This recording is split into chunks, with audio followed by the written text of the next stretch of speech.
женски работи върша при такова. Примерно помпя гуми.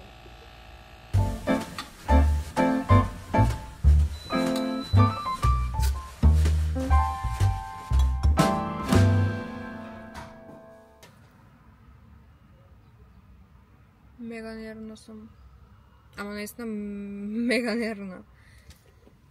Хора, наистина не знам какво се случва с живота ми.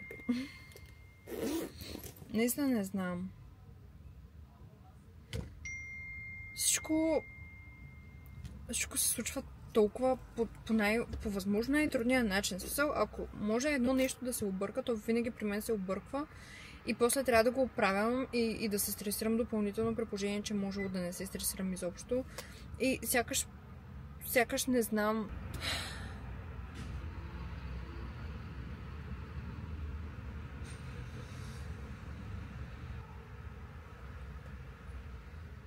Даже и с кампаниите нещо не ми върви, разбирате ли? После пък ремонта. Ремонта също имам една идея в главата си, знам какво искам уж. Не, много трудно стигам до извода какво искам, но най-накрая, когато кажа да, това е, значи това е.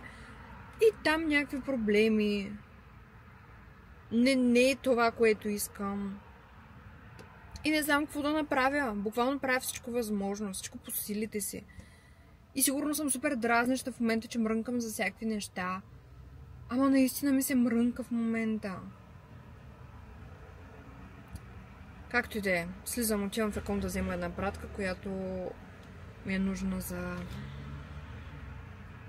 една кампания. И после отивам да се търся също така пистолет да се гръмна.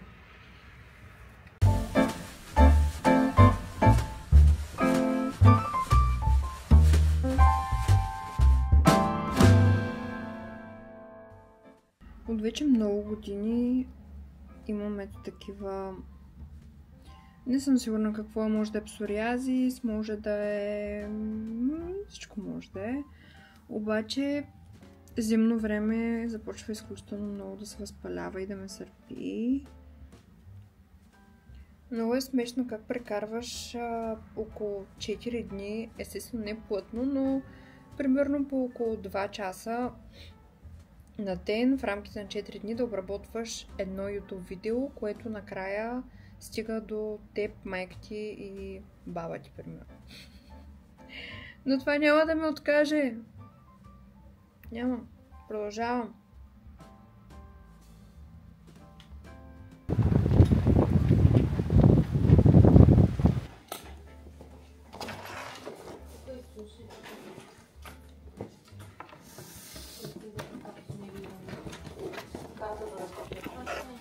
Чао, лека работа.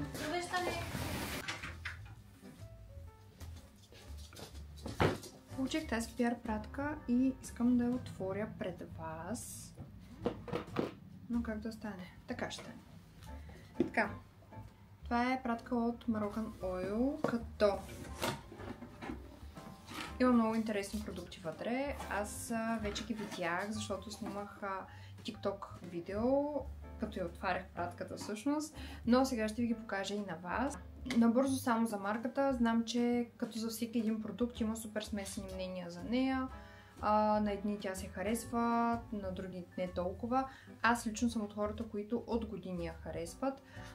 Мисля, че за първи път я използвах преди около 5-6 години. Тогава съм използвала и терапията за коса, използвала съм шампуан, балсам и в момента също я използвам. Като аз винаги правя това, не използвам един и същи продукт абсолютно всеки път, ами имам два продукта, които редувам, които са за различни неща. Единия е такъв, който много добре почиства скалпа, втория е този, който е на Moroccan Oil. Така, тук по-интересното обаче е, че аз никога не съм използвала техни продукти за тяло, като това е лосьон за тяло. Също така са ми изпратили и Protect Spray.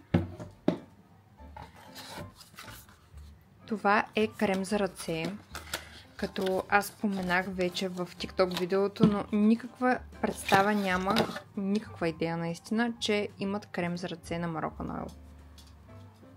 И също тук пише, че е с арган и хиалуронова киселина. Ето това пък е тази терапия, за която ви споменах, че аз преди години съм я използвала. Предполагам, че е била абсолютно същата.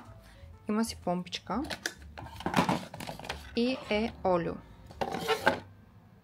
И това е най-любимото ми от цялата пратка. Случва се да пътувам по-често и такива travel size комплектчета са ми повече от необходими. Обожавам и такъв тип несерчета. Предполагам, че се продават, може да проверите, но ако пътувате с ръчен багаж и ви трябва такъв travel set, това е просто перфектния. Също така аз много често си купувам travel size, когато просто искам да тествам продукта, защото цената му примерно е по-висока, но все пак съм имала желанието да го тествам и за да не плащам пълната цена. Да, знам, че малката доста често идва доста по-скъпа съотношение цена и количество, но пък за какво да плащам пълната цена и после да имам една голяма опаковка от продукта, ако нещо не ми се хареса. И мега якото заведение. Култура Speak Easy Bar. Мястото е само за коктейли, буквално това се предлага, обаче обстановката е такава, каквато много трудно в България, като цяло, не само във Варна може да намери. Сте във Варна, ако идвате до Варна или сте от Варна, да го посетите, защото аз, живейки тук, съвсем, може преди една година научих за него и страшно много му се кефа на идеята. Момчетата тук, които работят и чиято собственост и управителя и всички момчета са просто страхотни, супер готини, супер земни хора. И съм сигурна, че няма да сгрешите, ако обичате авторски коктейли. Да ви покажа едно от всичките ни кучета. Къде спи?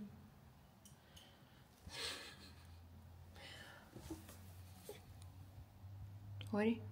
Лори, свърш ли Бруно? Къде е Бруно? Да. Къде е? Не го събуждай! Цирка тук е пълен. Добре, какво трябва да направя? Трябва да намеря ключовете за колата. Но никаква идея къде са наистина. Не направо. Направо всичко е много трудно. Всеки път. Хора, болна съм.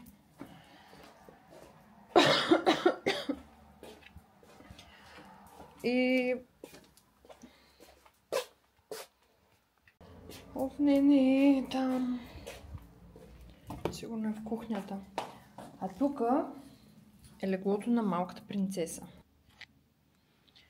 Ето на нейно височество. Еде на място. Сега не може да разбере защо трябва на място.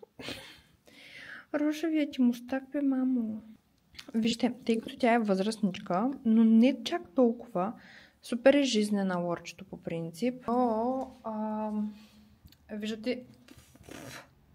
Виждате, че мустачките ѝ са бели и доста често стават и такива сухички. Нямам представа защо и не знам как и да ѝ помогна. Не мисля, че не ѝ прави впечатление всъщност това, че са и сухи мустаците. Но да, тя е на 10, мисля, че кара 11-та година. Много е дива все още. Изобщо не е възрастното типично куче, което не иска да стане от леглото. Напротив, тя е дива, крива и ни прави и нас криви, диви, щастливи. И постоянно ближе. Ето по този начин. По този начин може да прекара часове. Ближейки. Ей, Лорче. По-късно ще те разходя.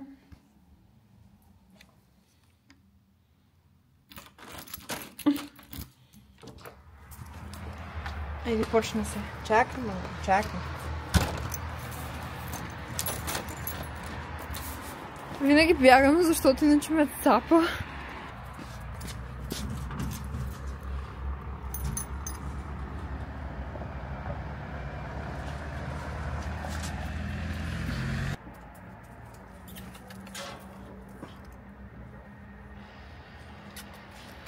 Кажи, Бруно.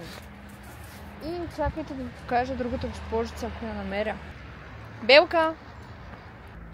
Ела тука! Общо ни е в момента до мен и моите глупости. Ой, боже! Си сладък! Сладък! Ела, мами! Ела, бивенци. Браво, сладурчето ми то. Ох, по-късно, като се върна, маля, тая кола е за миене. Иначе не ми е много добре сега, за да я мия. По-късно, като се върна, ще ви покажа и четвъртото куче. Просто трябва да видите. Казва се Кара. Е много яка.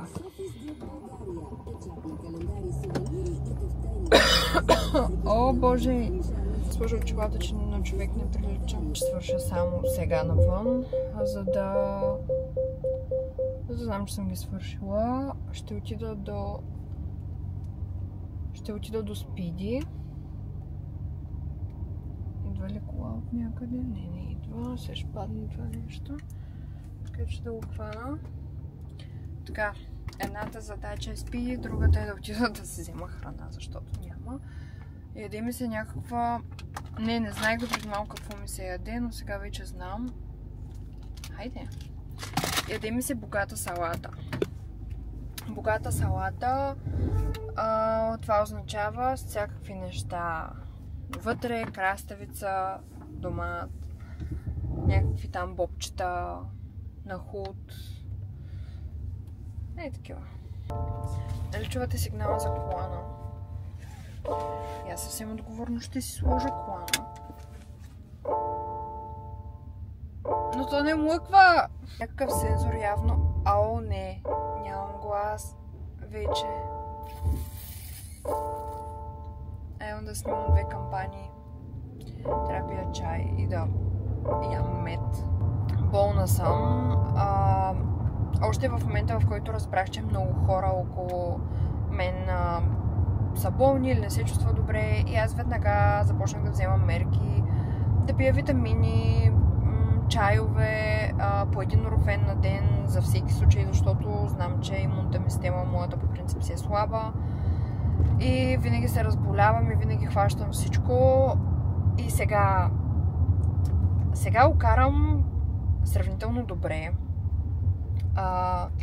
Има моменти от деня, в които се чувствам много отпаднала, зле и така нататък, но генерално все пак съм благодарна, че успявам да си върша задачите и ангажиментите, защото представете си, не знам, този месец, края на този месец е доста натварен за мен от към работа и съм супер доволна от този факт, защото не можеш да се оплакваш от това нещо, но когато не се чувстваш добре и когато не си в кондиция, е малко по-тегаво. Нали, знаете как е. Сега тук с този завой. С този завой камерата ще падне. Аз ще звуча като някакви хора, ама не знам с какво пръскат пак за болести. Какви неща ни пускат отгоре. Ама да ви кажа, че хич не е окей. Това беше нервният ми извлек за деня. Утре пак. Се паркирам тук. Перфектно.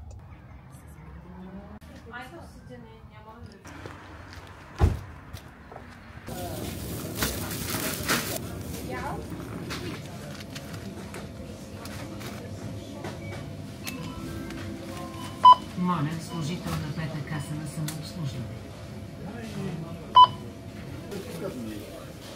Няма точно карта. Да.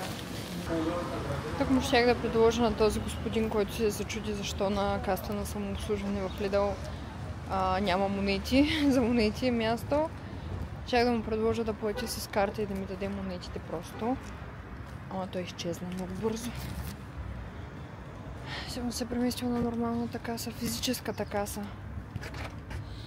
О, тук мириш на горноореховска скара. Да, реших, че ще хапна филийки с кашкавал. Различни видове настъргани сирена всъщност взех нещо подобно. В air fryer, т.е. така да са топлички, да се разтопи сиренето и доматки, чери доматки. Даже може на филийките, които са с кашкавал и сирена, да си сложа и шарена сол отгоре и ще е просто много вкусничко. Вау!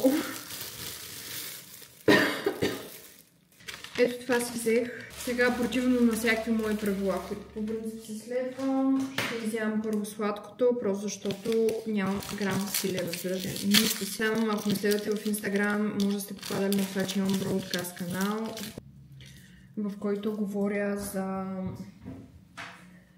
начин на хранене, аз как съм успяла да вляза в форма, как съм свалила килограми, на какво се е дължало при мен, някакви такива неща, някакви примерни. Чакайте ръцете да се измия. Но в момента не следвам абсолютно нищо, даже от вече може би месец и половина-два не следвам нищо и нищо не мога да кача в групата, защото се чувствам и аз малко или много виновна, но не прекалено, защото знам, че когато човек се почувства супер виновен и тогава започва да му избива на психиката, да не се чувства добре, да се самообвинява и тогава всъщност стига до едни крайни мерки, които мисля, че са излишни. Да, затова просто казвам, че периодът е такъв. Да, доста дълъг период е, но в момента, в който вляза малко в кондиция и се оправя, защото сега съм болна, ще си пренаредя приоритетите и отново ще сложа така на първо място, не, но поне на второ място, приоритета да се грижа за себе си, за тялото ми и за моето здраве.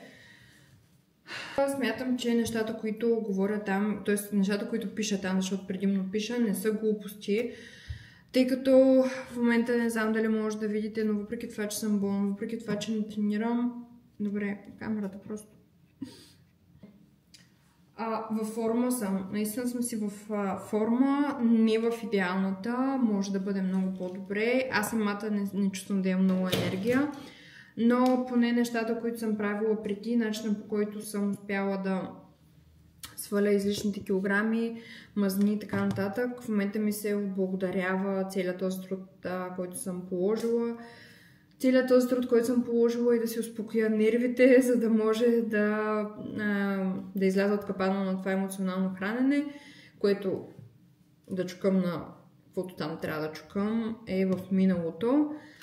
Така че, ако ви е интересно, може да влезете там и да обещая и да не обещая, ще стана по-активна. Просто в момента не съм. И така, не искам да чета какви тъпоти има вътре, но е много вкусно.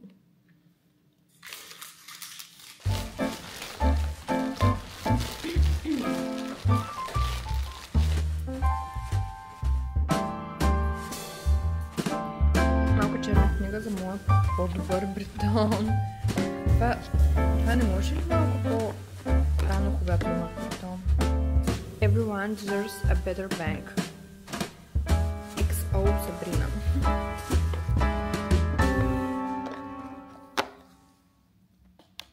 Тези неща за airfryer са от Shein, като са за еднократна употреба. Имам едно гумено, обаче, тъй като не е измито все още, не съм го измила, ме мързи да го направя също така в момента. Ще използвам това. Този airfryer, между другото, е някакъв на Tefal. Никаква идея какъв е. Също така не знам дали съм доволна или не съм от него. Правя си някакви супер лесни неща, така че готово, наготвих. Реално аз мога да готвя. И готвя вкусно. Нали сега не ме гледайте с този airfryer. Мога да готвя наистина вкусно, но го правя рядко. Това е истината. Няма да лъжа.